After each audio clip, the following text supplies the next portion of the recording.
So we got this 3x8 section of the hallway open right now. This is right before the bathroom and where the stacking laundry unit used to sit. That's now in the kitchen.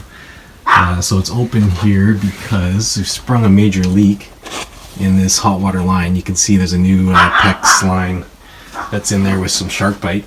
So that line was leaking like a steady stream. But here's what a pinhole leak looks like. Just a little green dot. So if you watch it long enough, you'll get a water droplet on that. But this is the hot water line, so it'll evaporate. But this one did. The leak was huge. It was just streaming out like you had your faucet left on. But there's another pinhole. And another.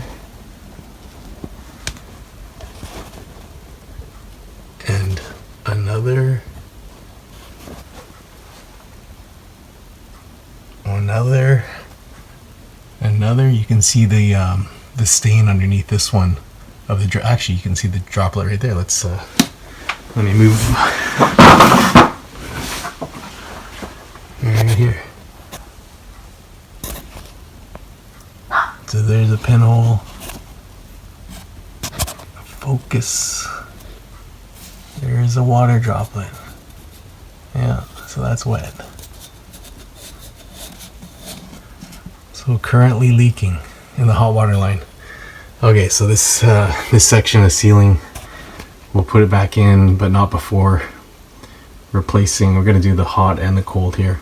So we're gonna need 6 reducing tees and 2 half-inch tees. The cold water side, we don't see any pitting, but I guess when they soldered it together, the acid flux, it doesn't make the pipe look too hot, so may as well change that as well. And we'll try to go, as deep into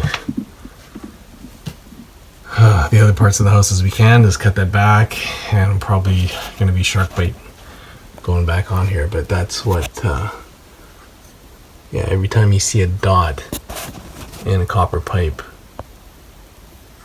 it's a pinhole leak. Yeah, this is the one that's leaking right now that I can see, but given enough time, all these other ones, you'd see a little water droplet. Anyways, that's it. So hopefully we'll get this sorted out quick, and then cross fingers that we're not cutting out the rest of this drywall anytime soon. Yeah, not cool.